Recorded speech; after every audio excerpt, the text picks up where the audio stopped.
Hello, my name's Olurotimi Osha. I like talking about history, American history, global history, international human rights law, civil rights, and everything in between. Today I'm talking about everything in between. Well, specifically, I want to discuss illegal practices in the federal civil service. Um, I, I work I worked in the U.S. Federal Civil Service. I'm it's sort of in a limbo now. I've done videos talking about the swatting I was a victim of on May 16, 2023. Um, I have evidence that that swatting was actually orchestrated and instigated by illegally by the Department of Defense, and that's rogue senior leaders, senior executives in the Department of Defense and in the Department of the Navy. Of course, it was a false flag operation, and then, of course, it was made uh, to appear entirely instigated by a Howard University professor, Jide Wariri. He was complicit. He did commit crimes. He was suborned by by the government to commit perjury on an emergence petition. But so all of that was illegal. So um, I'm going to be discussing these. So it's gaslighting. I'm going to be talking about gaslighting in the federal civil service. It's illegal, but it happens anyway, particularly in places like the Pentagon and the Department of the Navy. Um, and one of the things is they might mask it as well. They're taking you through this psychological testing for employment. They're taking you to because they want you to join the military side, right? As a civilian. So I worked in the Department of Defense and in the Department of the Navy as a civilian, and then I was then offered this opportunity to join the military side, right? To join military intelligence, right? As a military intelligence officer. Fortunately, I had this in writing, so like when I'm saying it doesn't mean seem like wow I'm just making up stuff, right? um so I've done videos explaining details of that, so that's not what I want to do today. So I want to discuss this gaslighting that goes on in the Pentagon by rogue employees, rogue actors in the Department of Defense and Department of the Navy. Again, it's illegal, and I want to discuss it from the lens of a movie I watched called Committed, right? So I'm going to discuss more of the movie. But before I get into the movie, I just wanted to mention it's interesting these days when you're applying to federal civil service jobs in the federal government, right? They they have these opportunities, options for people who have a psychiatric illness, right, to apply. And so they're specifically hiring for people who have a psychiatric illness, a physical or psychiatric illness, right? So they're asking and then you check it off, right?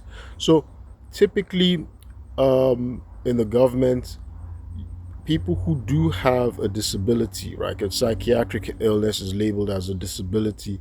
They're protected from discrimination. So, but the government always creates these loopholes, right? They have these lawyers and HR create these loopholes to keep violating laws that exist anyway. By the way, I don't have a psychiatric illness. I've never claimed to have a psychiatric illness, and I've never benefited from claiming to have a psychiatric illness. So I don't have one. But anyway, um, so this whole issue of being forced to do an evaluation, which is illegal, it started off from me simply filing a discrimination complaint, misconduct complaint regarding hostile work environment, sexual harassment. You know, those are my legitimate. That's legitimate. You're allowed to do that. I'm outside today, so there are bugs all around. It's beautiful weather, by the way. So those are legitimate things to do in the U.S. government, in the federal government, because you're protected against discrimination or unlawful practices like sexual harassment, or hostile work environment. But the thing is, once you start that process, right, the government retaliates against you, which is another violation of a law, Whistleblower Protection Act, right? Because reporting any form of misconduct, whether it's discrimination, whether it's sexual harassment, whether it's fraud, all of that, any sort of misconduct you bring to the government that you tell them, it constitutes whistleblowing. So you're going through the appropriate channels, and then you're automatically protected against retaliation, termination, suspension, any of those things, because it will be considered retaliation, right? But the government does it anyway, right?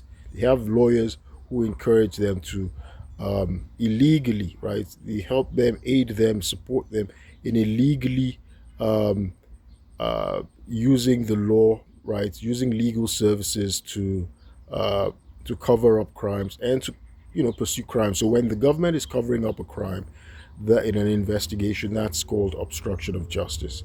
So they have these options, right? When you're applying, in which you can, they ask you, do you have a psychiatric illness, and they're hiring you because you have a psychiatric illness. That, of course, opens the door later on for them to be able to do something they're not supposed to do under the law. It opens the door for them to be able to ask you to later on do a psychiatric evaluation, some kind of, because so those, under the law, people who have disabilities or psychiatric illnesses or physical illnesses. And by the way, this is not me stigmatizing them, because I put it out there that I don't have any mental illness, right? And I felt free to be able to put out my, a forced evaluation that the Department of the Navy, Department of Defense instigated or orchestrated, right? In retaliation because I reported misconduct, right? So, but that's not to disparage or stigmatize people who do, right? Hey, we are who we are. But when the government is now asking you to do a psychiatric evaluation or psychological evaluation, then it's creating a discriminatory and intimidating atmosphere, right? And it's violating one with somebody with a disability. It's violating their rights.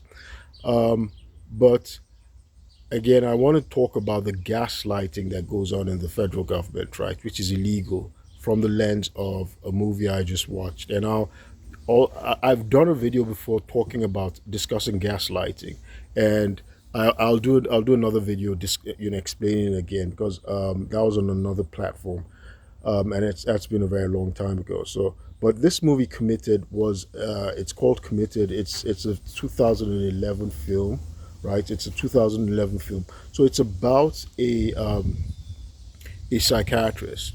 She's a psychiatrist or psychologist. She's a psychiatrist, actually, I think.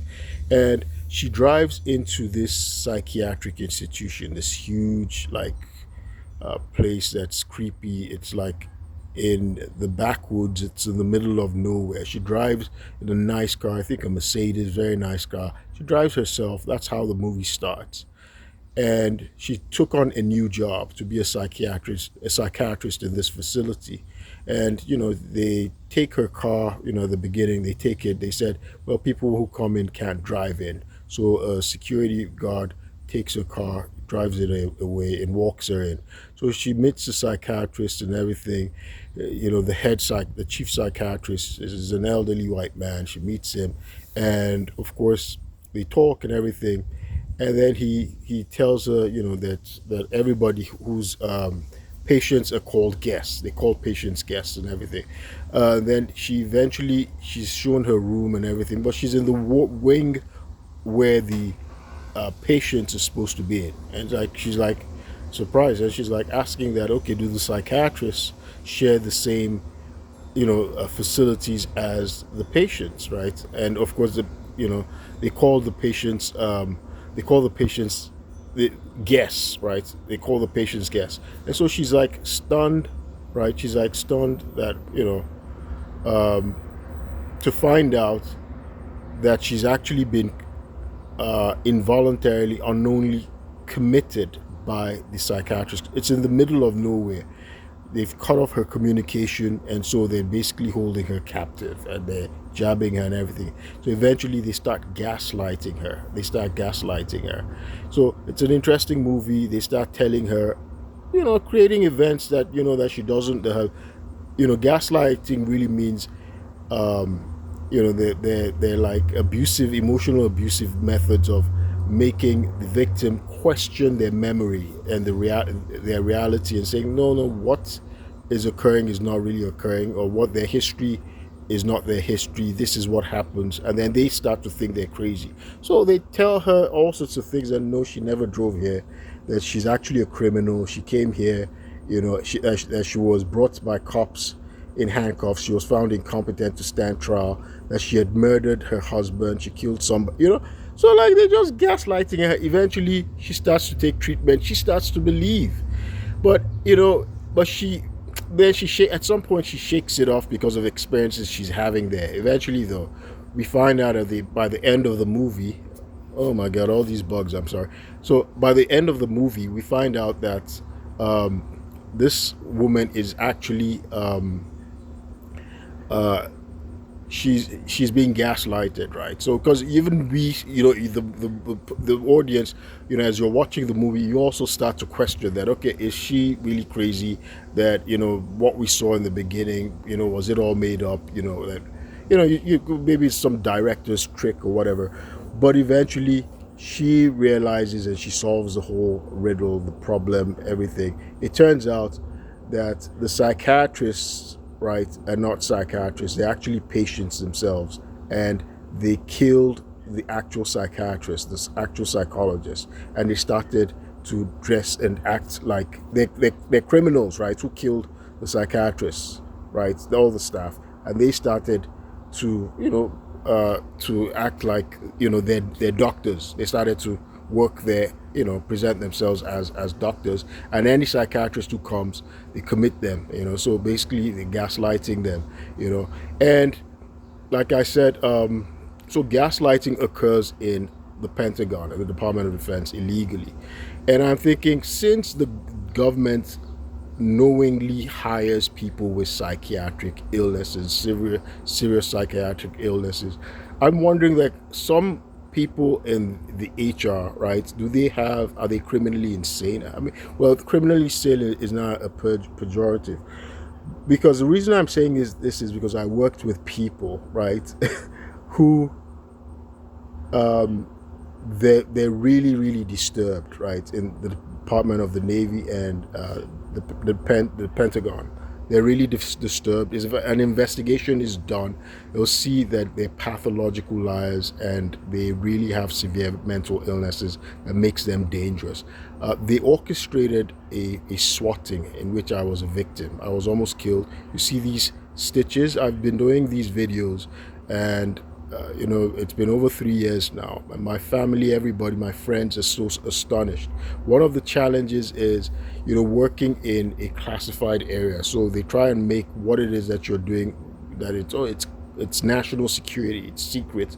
And so, they can just put whatever delusional story narrative out there, saying, well, this is national security. Meanwhile, these are probably crazy people. But anyway, watching this movie reminded me of the sort of people I worked with. And this is something the FBI, the Department of Justice, Congress really needs to investigate. What sort of crazy people are actually working in leadership in the Department of Defense and in the Department of the Navy? I don't mean the executive level. I'm talking about, like, we have these categories of senior leaders, and some people even make it to senior executive service. One of the challenges is, so people in the intelligence services, intelligence agencies who go back and forth into the Pentagon and the Navy, you find out, I've been watching, podcasts of people like Andrew Bustamante and John Kiriakou, who say, hey, look, the CIA, intelligence agencies, they hire psychopaths, right? Intentionally, people that they say they have what's called moral flexibility, right? So what the average man would find cringe, like they do it, like they kill people and they're pathological liars. And this was my experience. But they make the Pentagon, the Federal Civil Service, a dangerous place to work in, and they're not trustworthy.